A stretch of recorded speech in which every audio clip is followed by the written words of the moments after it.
Hello friends, welcome to my channel তেসাস kitchen. আজকে আমরা বানাবো রুই পোস্ত, যেটা হবে খুবই সহজ পদ্ধতিতে, খুব অল্প টাইমে। তো প্রথমে আমরা নুন হলুদ মাখিয়ে নেবো মাছগুলো। এবার আমরা কড়াইয়ে তেল গরম করতে, তেলটা গরম হয়ে এলে ওই নুন হলুদ মাখানো মাছগুলো আস্তে আস্তে তেলের ওপর দিয়ে দেবো। এবার এটিকে আমি ভালোভাবে দুই পিঠ ভালো করে ভেজে নেব। দেখুন, এক পিঠ হয়ে গেছে। এবার আমরা উল্টো পিঠটা ভালোভাবে ভেজে নেব। মাছগুলো আমার ভাজা হয়ে গেছে। এবার ওই একই তেলের মধ্যে আমরা পাঁচফোড়ন আর শুকনো লঙ্কা দিয়ে, আমি এখানে দুটো বড় সাইজের পেঁয়াজ কুচি নিয়েছি। পেঁয়াজ কুচিগুলোকে আমরা একটু ভেজে নেব, খুব বেশি ভাজবো না, হালকা করে ভেজে নেব। দেখুন, খুব হালকা ভেজে নিয়েছি। এবার এই অবস্থায় আমি পোস্ত কাঁচা লঙ্কা বাটা দিয়ে দেবো এবং এর সঙ্গে 1 কাপ মতো জলও আমি এর মধ্যে ব্যবহার করব।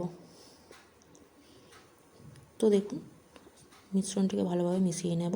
এবার আমি ওপর থেকে সর্ষের তেল, কাঁচা সর্ষের তেল ও কাঁচা লঙ্কা দিয়ে দেব। ঝালটা অবশ্যই আপনাদের পরিমাণ মতো। এবার এর মধ্যে আমি নুনটাও অ্যাড করব।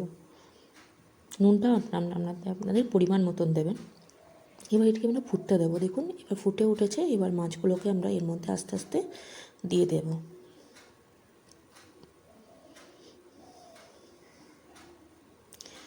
তো মাছগুলো এর মধ্যে একে একে দিয়ে দিচ্ছি। মাছগুলোকে আমি এর মধ্যে ভালোভাবে মিশিয়ে নেব, যাতে এই গ্রেভিটা দু সাইডে, মাছের দু সাইডে ভালোভাবে মিশে যায়।